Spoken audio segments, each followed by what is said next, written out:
Halo guys, selamat datang di edisi pertama Recap Channel Mas Ari. Di sini Mas Ari akan membahas apa saja yang sempat rame selama bulan Agustus kemarin. Yang pertama sempat rame adalah demo di Kabupaten Pati. Demo ini dipicu oleh kemarahan masyarakat karena kebijakan Bupati menaikkan PBB sebesar 250%. Ditambah lagi Bupati seperti menantang untuk menghadirkan 50.000 orang pendemo. Dan ternyata yang datang pada saat demo diperkirakan lebih dari 100.000 orang. Akhirnya Bupati membatalkan kenaikan PBB dan DPRD Pati membentuk pansus untuk memakzulkan Bupati. Yang juga rame di bulan Agustus kemarin adalah pengibaran bendera bajak laut One Piece sebagai bentuk protes atas ketidakadilan yang dirasakan masyarakat. Sempat dilarang namun akhirnya Presiden sendiri membolehkan. Berikutnya yang rame di medsos adalah munculnya film animasi merah putih yang tiba-tiba dikerjakan hanya dalam waktu 3 bulan. Dengan kualitas yang ala kadarnya. Sempat beredar kabar kalau budgetnya mencapai 6 miliar lebih. Sempat tayang di beberapa bioskop secara terbatas, sampai akhirnya turun lauar setelah 5 hari pemutaran. Kebijakan PPATK membekukan rekening bank yang tidak ada aktivitas transaksi keluar selama 3 bulan juga rame memicu protes masyarakat. Karena banyak yang salah sasaran. Rekening yang khusus untuk tabungan juga kena blokir. Giliran mau dipakai untuk dana darurat tidak bisa ditarik. Kebijakan ini hanya berjalan beberapa hari. Wakil Menteri Ketenagakerjaan Immanuel Ebenezer, atau Nul terjaring OTT dengan dugaan pemerasan pengurusan Sertifikat Keselamatan dan Kesehatan Kerja, atau K3. Sore harinya Presiden mengeluarkan surat keputusan pemecatan Nul sebagai Wamenaker. Perayaan ulang tahun kemerdekaan RI ke-80 tahun yang sangat meriah baik di Istana maupun gedung DPR. Video staf Presiden dan juga anggota DPR tengah berjoget rame di medsos. Banyak yang beranggapan tidak pas dengan kondisi perekonomian Indonesia yang tengah lesu. Kenaikan gaji dan tunjangan anggota dewan yang mencapai nilai fantastis membuat banyak orang merasa tidak adil. Terutama tunjangan rumah senilai 50 juta dan tunjangan beras 12 juta per bulan. Seorang balita di Sukabumi bernama Raya meninggal dunia dengan kondisi yang mengenaskan. Di dalam tubuhnya ditemukan ratusan bahkan ribuan cacing gelang.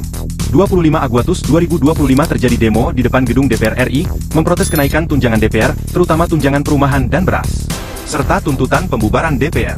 Beberapa anggota dewan memberikan tanggalan atas isu tunjangan tersebut. Namun tanggapan mereka justru semakin membuat masyarakat emosi karena dinilai arogan dan dirempati dengan kondisi masyarakat yang harusnya mereka wakili. Tanggal 28 Agustus 2025 kembali terjadi demo di depan gedung DPR. Kali ini berlangsung hingga malam hari. Seorang pengemudi ojek online bernama Afan Kurniawan dilindas oleh kendaraan taktis Brimob saat menyeberang jalan mengantarkan pesanan di lokasi demo. 29 Agustus 2025 aksi demo solidaritas berebak di seluruh Indonesia. Aksi berlangsung hingga malam hari. Di beberapa tempat terjadi pembakaran gedung DPRD dan juga perusakan fasilitas umum. 30 Agustus 2025 massa mendatangi rumah Syahroni, anggota dewan di daerah Tanjung Priok. Selain melempari kaca rumah, mencoret dinding, massa juga menjarah isi rumah. Dari barang R, M sampai jam tangan seharga 11 miliar tidak luput dari jarahan. Bahkan massa juga menemukan ijazah dan juga surat tanah Syahroni. Rumah lain yang didatangi massa dan dijarah adalah rumah anggota Dewan Eko Patrio, Uya Kuya, Nafa Urbah dan juga rumah Menteri Ekonomi Sri Mulyani. Eko Patrio, Uya Kuya, dan Nafa Urbah memposting video permintaan maaf. Sementara Syahroni memposting permintaan maaf secara tertulis di akun Twitternya.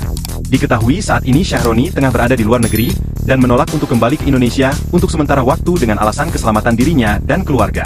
Tanggal 31 Agustus 2025 DPP Partai Nasdem mengeluarkan keputusan menonaktifkan Syahroni dan Nafa Urbah. Sebelumnya Syahroni dicopot dari kedudukannya sebagai Wakil Ketua Komisi 3 dan dipindah sebagai anggota biasa di Komisi 1. Sementara DPP PAN menonaktifkan Eko Patrio dan Uya Kuya sebagai anggota Dewan. Selain itu, Adis Kadir Wakil Ketua DPR RI yang sempat viral dengan pernyataannya soal tunjangan rumah 50 juta juga dicopot dari keanggotaan DPR fraksi Golkar. Demikian recap kejadian selama bulan Agustus yang bisa dikumpulkan oleh channel Mas Ari.